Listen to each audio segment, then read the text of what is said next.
আসসালামু আলাইকুম রহমতুল্লাহ। মানুষ আর কত রকম কতভাবে মিথ্যা অপপ্রচার চালাবে। বাংলাদেশের নড়াইল এক্সপ্রেস মাশরাফি বিন মুর্তজা তিনি নাকি দুবাইয়ে রোড অ্যাক্সিডেন্টে মারা গিয়েছেন। এটা বলার পরে যেসব ইউটিউবাররা বা মিডিয়াগুলো এটা প্রচার করেছে তাতে কমেন্টে দেখা গিয়েছে আলহামদুলিল্লাহ, শুকুর আলহামদুলিল্লাহ বলার লোকের অভাব নেই।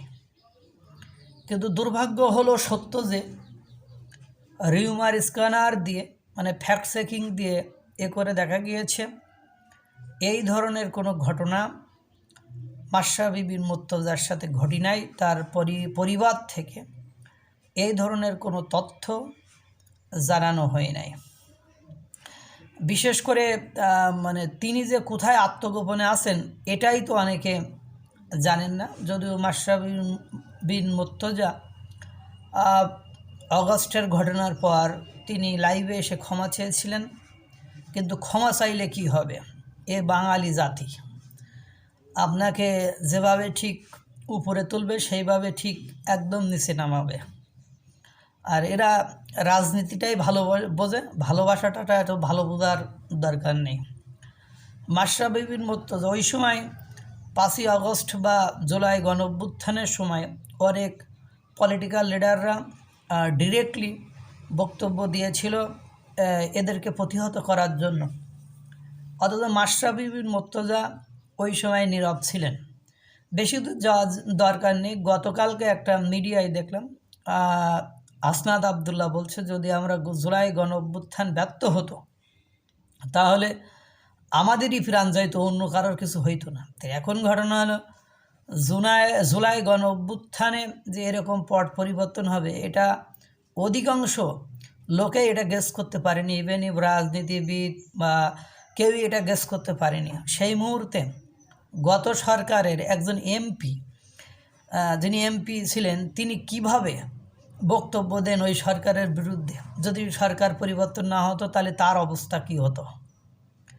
এখন জিতেছেন বলে, বিজয় লাভ করেছেন বলে আপনারা যাকে খুশি তাই ট্যাগ দেবেন, যাকে খুশি তার মৃত্যু কামনা করবেন। তা ভাই, যেমন একটা দিন শেষ হয়ে আবার একটা নতুন দিন আসে।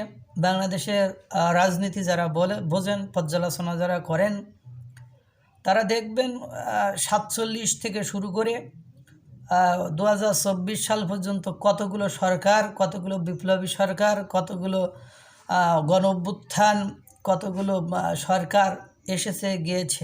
এদেশের জনগণের পারসেপশন, ধারণা, এদেশের জনগণের ভালোবাসা পাওয়া যেমন সহজ তেমন আবার হারানো সহজ। আমি প্রায় একটা বলি, বাঙালি জাতির ভালোবাসা ওই 33 সেকেন্ডে একবার মনের পরিবর্তন হওয়ার মতো। এই মাশরাফি বিন মুর্তজা বাংলাদেশের আইডল ছিলেন, তাকে ভালোবাসতো না এমন কোনো লোক ছিল না, অথচ একটু এও আবার নির্বাচিত হওয়ার পরে দেশের জনগণের নড়াইলের বাসীর কল্যাণের জন্য আপ্রাণ চেষ্টা করেছেন। সাধারণ জনগণের মতো হয়ে ঘুরে ফিরে চলেছেন।